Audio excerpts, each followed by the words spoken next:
I know if you notice this little graphic, the reason I picked that graphic is because it says Lifnei Iver lo titen michshol. Shouldn't put a stumbling block in front of the blind. So um, I presume that this stock photo is of a woman accidentally tripping a blind person. But I'm assuming that because it was appeared in the stock photos of this, she didn't actually do that. And you'll see why that's also related to Parshat Kedoshim. But Parshat Kedoshim is a very interesting parsha because it begins with a very odd statement. Vaydaber Hashem el Moshe lemor, God said to Moses, saying, Daber el kol adat b'nei Yisrael v'amar lehem. Tell the entire children of Israel, and this is what you should say to them: Kedoshim to you, be holy. Ki kadosh ani Hashem Elokechem. I am the Lord your God. Now, the challenge that the Ramban, Rabbi Moshe ben Nachman, asks a very important question. His question is, wait a minute. If the purpose of the entire Torah is to be holy, why do I have a separate mitzvah of being holy? And this is a bit of a theme in the Ramban. The Ramban feels that you cannot really legislate absolutely everything.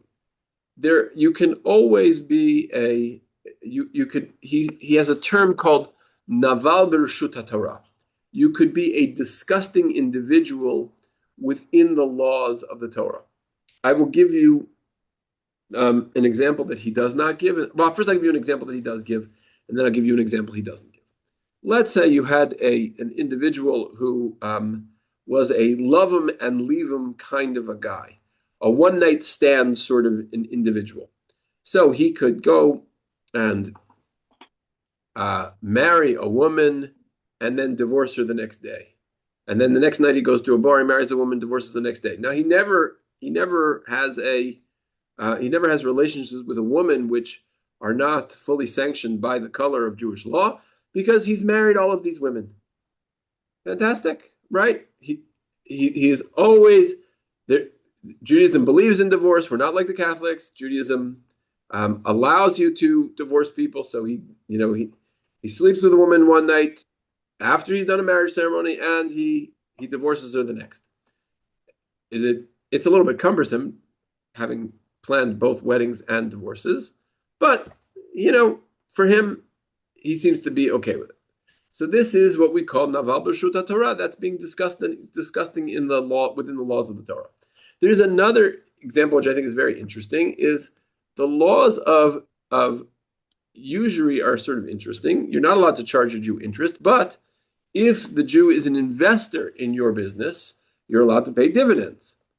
So there is a contract called a heter iska. Heter iska is a document which essentially makes any loan into an investment.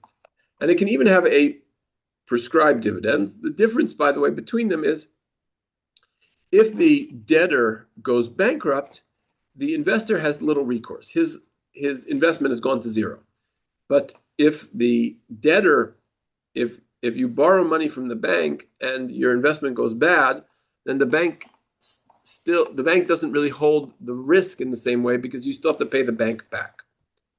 And so if you buy a house that is collateralized, that the bank is collateralized, and then the house goes up in smoke, then the bank also might lose its investment, or the investor would lose the investment in the house, but the bank you still owe the bank money. So there was a case where the state of Maryland, I think, said that usurious interest is above 25%. And there were two Jews who were in some kind of a loan, and they were charging 40%. And they went to the state court and they said, hey, this is usurious. This is an illegal loan. And the lender pulls out a heter iska, has it translated. Court says, what do you want me to do? This isn't a loan. That's naval b'reshut haTorah, right? That is using the laws of the Torah to manipulate things to be unethical. And so the Ramban is saying you need to actually be even more ethical than the Torah. This is a an injunction that says, look, don't play games. God may have written a certain, someone once pointed out that the Ten Commandments are, can fit easily onto one page. And the Affordable Care Act was like 6,000 pages, right? So legislation these days gets supersized because they want to deal with every eventuality.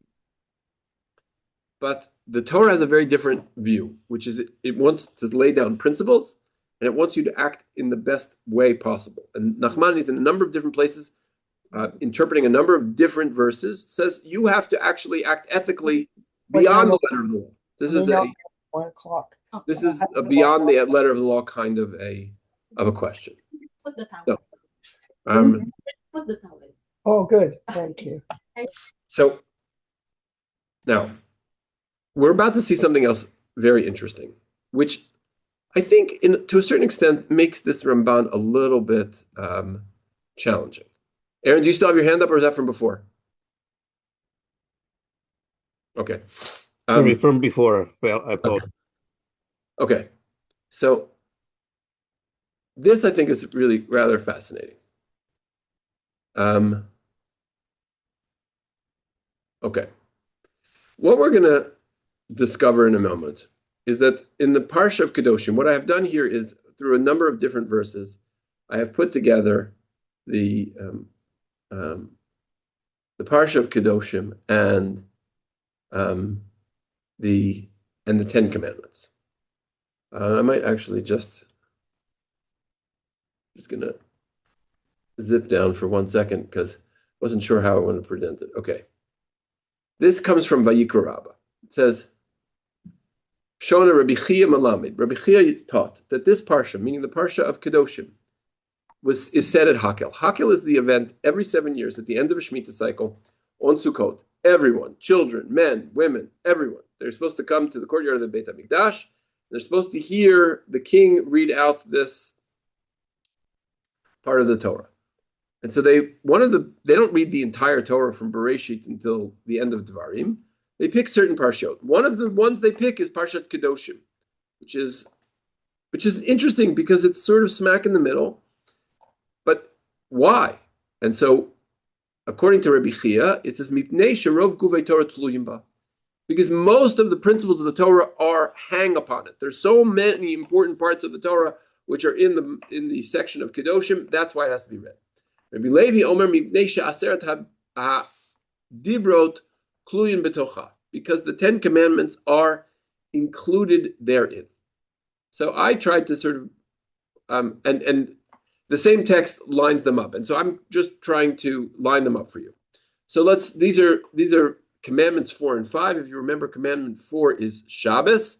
Commandment 5 is to honor your parents.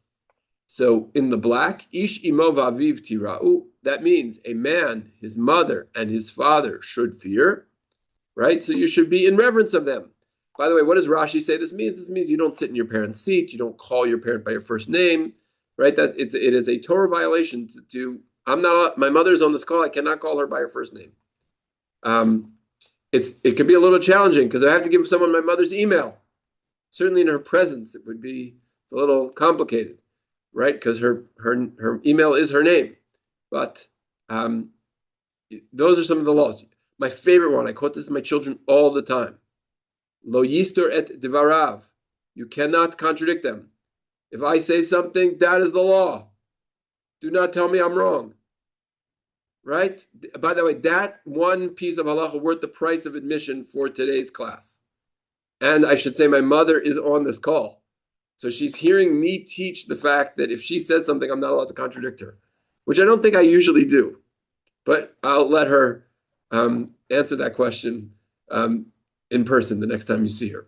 Okay, but nevertheless, Ishim Avaviv Tiro, there are laws of respect for a parent.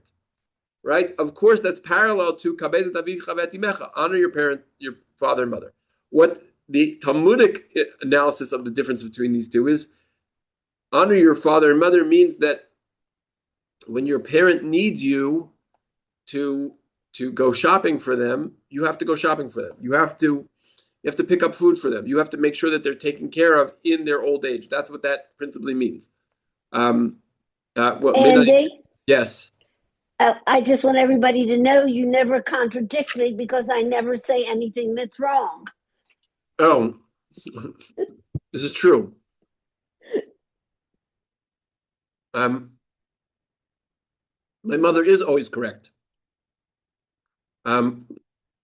So that is true. I do not, but even if you were wrong, I wouldn't be able to contradict you.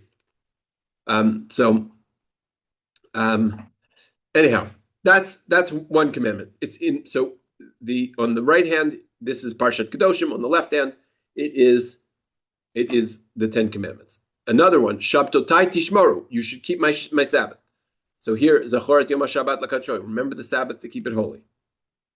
The second commandment, right? So in Parshat Kedoshim it says, Al tifnu el ha'ililim, Elohei masecha. You shall not go to false gods.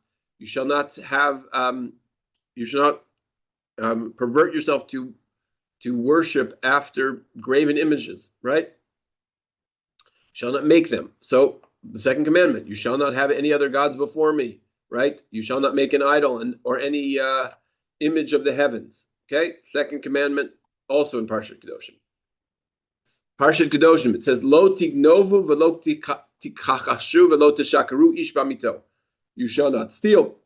You shall not deny, presumably, a debt that you have, and you shall not be false.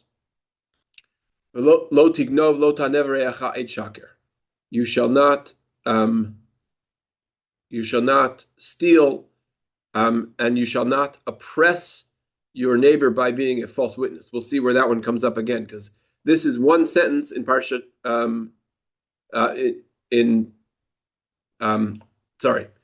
We'll see that the false witness comes in again. Right. The second commandment is. This is not second commandment anymore. I put the wrong number up there. Lo tishav bishmi la shaker. So Parshat Kedoshim is do not swear falsely by my name. The second it's the third commandment, right? You shall not say the Lord's name in vain. Then the eighth and ninth commandment says do not steal. And so here, I know I already told you that we had a version of do not steal, but here Kedoshim is interesting because Kedoshim becomes more particular about the different ways to steal, right? There's not only one way to steal, right? Bonnie and Clyde and Bernie Madoff did not steal money in the same way, right? Two different versions of theft, right? So here, this is lo tashoket re'acha, do not swindle someone. Velo tigzol, do not be an armed robber. Velo talin pulat tachir itecha ad boker, and do not withhold your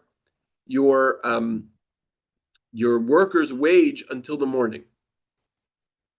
So those are all sort of nuances of stealing, which is, I think, really works against the Ramban a little bit, because the Ramban is like, okay, we got principles, we can understand how they get applied. Here, Parshat Kedoshim is giving us a little bit more detail, saying, oh, well, actually, there's different ways to steal, and I'm going to point out that it's stealing when you swindle someone, it's stealing when you do armed robbery, and it's stealing when you don't pay a worker on time. Then here it gets even more interesting. So here it says, Lo telech rachil ba'amecha, you should not be a talebearer. And then it says, Lo ta'amod adam re'acha. Lo ta'amod adam re'acha literally means do not stand on the blood of your brother or your beloved, your friend. So re'acha means it's another word for friend. It's a synonym for friend. The midrash that I just showed you equates this with do not murder. Now these two things are distinctly different, and so it's interesting that the midrash wants to connect them. So lo tamod adam re'acha is someone is being someone's being assaulted in the street, and you drive by and do nothing, right? This is a sort of the Kitty Genovese kind of a thing. It's what do they call it? There was a word for it. I forget what the word is. But this is the failure to intervene. If somebody if somebody is drowning by the by the side of the riverbank, and you don't do anything to try and throw them something or rescue them or swim out on a log, then that what is understood is this is tantamount to murder. Or I'll give you another interesting version of this. Let's just say that you knew that some menacing threat is advancing, right? Nazis, Hamas, whatever it is, right? And you don't pick up the phone and tell other people and warn other people that you could. That's another version of Lo Tamod Adam Re'acha. There's a lesser version of this, which does not involve life-threatening things, which is if you know that somebody is a really bad professional, okay, they're just let's say they're a bad plumber, they do really shoddy work, and somebody calls you and asks you, should I use them as a plumber? Then you're supposed to say yes, they're really bad, because otherwise it's a version of Lo Tamod Adam Re'acha, that you're allowing someone else to get hurt and you're standing idly by. A place where this gets violated all the time, all the time. Let's say by omission. What's that? By omission. Yes, always by omission in this case. But the case where I think, somebody is a wife abuser. Somebody is never had an honest, made an honest living in his life, and you get called for a marriage reference or a job reference, and this person is bad news, whether it's because they're cantankerous or whether they're abusive, whatever the black mark is. But you just said, I don't want to get involved. People nowadays, nobody gives references anymore. No one gives honest references, because if you're called up for a reference in Canada and somebody was a really horrible employee, most people don't want to be slapped with a defamation suit, right? And so you get a call, people will say things, well, I don't really have much to tell you. And that's usually a sign that they don't have anything good to tell you. Or maybe they even have something bad. But very rarely does somebody say, don't hire this person under any circumstances. This person was a cancer to my office culture. Got into a fight with everyone. Most employers will not give that information out to somebody else, even though it would be a violation of Lo Tamod Adam Re'acha. But I digress. Because what I wanted to point out is that what the Midrash is saying, something very aggressive. We know that you're not allowed to murder. I can't take my two hands and strangle someone with with my bare hands. I can't take out a knife and stab someone in the liver. That's obvious. But what they're suggesting is that standing idly by is a similar offense. That, I think, is a very powerful thing. And again, maybe this is what the Ramban is hinting at, is that not only yes, the Torah told you don't murder, but you have to be Kedoshim. You have to go a step beyond. And a step beyond means you cannot stand idly by. Okay. Here's another interesting one. They connect Lo telech rachil ba'amecha. You shall not peddle falsehoods. Right? This is the prohibition against gossip. The prohibition against gossip is Lo telech rachil ba'amecha. So if you want to find out where in the Torah does it say you should not speak lashon hara, this is the verse. Now, just so you know, by the way, these are the same verse. You can see, right? Same verse. I just highlighted different parts of it, right? So do not be a talebearer. So the Midrash connects this Lo ta'anev hareacha et shaker, about being a false witness. And I would just say this: let's say you say something about someone else, right? I don't know.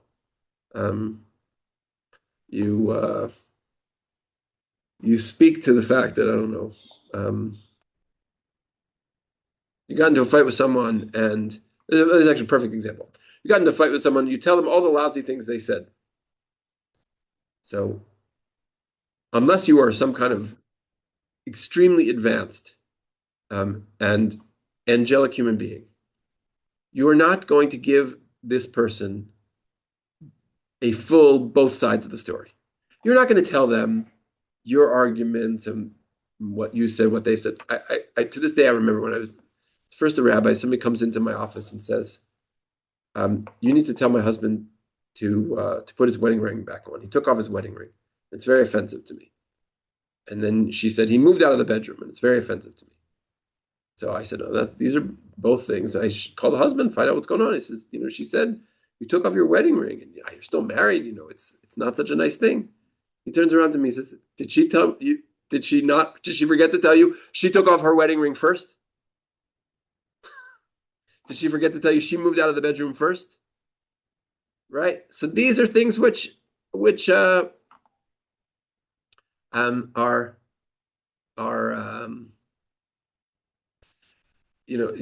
people rarely tell the full truth. And so this is a recognition that when you whisper a little gossip in someone's ear, you are almost always giving them a half truth. So what's that paired with? That's paired with lo ta'anev re'acha et shaker. You shall not oppress your fellow by being a false witness.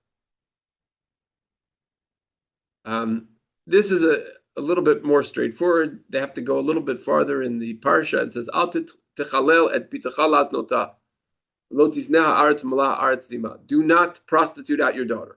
Now, again, in our day and age, these are things that we would shudder to think someone would do, but perhaps in the world that the Torah was living, in desperation, people might have done this. So this is paired with lo tinav, do not commit adultery. I don't have anything special to say about that, but we can see that both of those themes are covered in both Parshat Kedoshim and in the 7 and in the 10 Commandments. This is interesting. So in Parshat Kedoshim, it says, Lo tikom v'lo titor et bnei amecha. You shall not take revenge, nor shall you be supercilious with other Jews. So the interpretation of this, lo tikom, is like this. Yesterday I came to you and I said, can I borrow your lawnmower? And you said, no, you can't borrow my lawnmower. Then the next day you come to me and say, can I borrow your snowblower? And I say, you didn't lend me your lawnmower, I'm not going to lend you my snowblower. That's revenge. That's lo tikom. Same story. I go to you, say, can I borrow your lawnmower? You say, no, you cannot borrow my lawnmower. The next day you come to me and you say, I need to borrow your snowblower. Can I borrow your snowblower? And I say, you wouldn't let me borrow your lawnmower, but I will let you borrow my snowblower because I'm a better person than you. I am not going to stoop down to your level. That's lo titor. Okay, so those are those two things, right? And then it says, "Ve'ahavta l'recha kamocha," should love your neighbor as you love yourself. So here, this is paired with the famous lo tachmod. Lo tachmod eshet re'echa v'avdo v'amato v'shoro v'chamro. You shall not covet your neighbor's possessions. Love your neighbor as you love yourself, and do not covet someone else's things. Are intertwined. Those are two parallels. They're two sides of the same coin. Now, I think it requires you to take a certain particular understanding of do not covet. Do not covet here is the kind of coveting where you really are so enamored by these objects or the relationship he has with his wife that you're going to take active steps to dispossess him of it. That's a very different thing. But if you really appreciate that you are happy that he has these things, I'm so happy that you have this house. I'm so happy that you finally moved into the neighborhood and you were able to build a beautiful house. I'm so happy you got married and you have a beautiful wife who I think is so nice. Then you have to be happy for him. And if you're happy for him, you don't want to take it away from him. So that's how those two things maybe come together. Okay, we did that slide. This is a summary slide. And there are other midrashim who that pair this in a slightly different way. This one, it says, this is from the Yerushalmi, I think. It says, "B'dibrot ktiv lo tachmod." In the Ten Commandments, it says, "You shall not covet." V'kan ktiv lo ta'asok et re'acha. You shall not engage in fraud.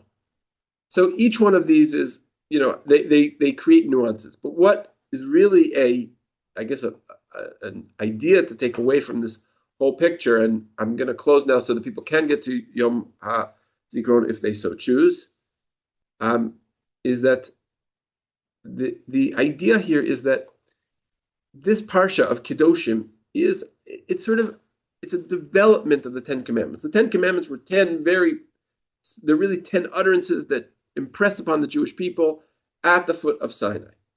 But then there is yet still a further development of this. We start to see that there's an expansion of this. There is a place where we have to start to understand the nuances and the differences. And I just, one of the things about Kedoshim, which is so interesting, is this, these sentences: you shall not be a talebearer, you shall not stand idly by, you shall surely chastise your brethren. It's a way of saying if somebody does something wrong, do not use gossip as your cudgel. Speak to them. Say, you hurt me. You did something I think was wrong. And then after that, it says, "V'ahavta l'recha kamocha." You should love your neighbor as you love yourself. These are all intertwined. I wish I had more time to go over. This is a very, very, very rich parsha in terms of expanding the idea of Torah. Sort of the Ramban's idea that he begins with it. We have an extra step to go for Kedusha. It's sort of borne out in the details. But hopefully, my goal here was to be able to just show you that the Ten Commandments sort of get represented and perhaps developed in a very interesting form over the course of this week's parsha. And with that, I wish you all a very meaningful Yom HaZikaron, and I'm going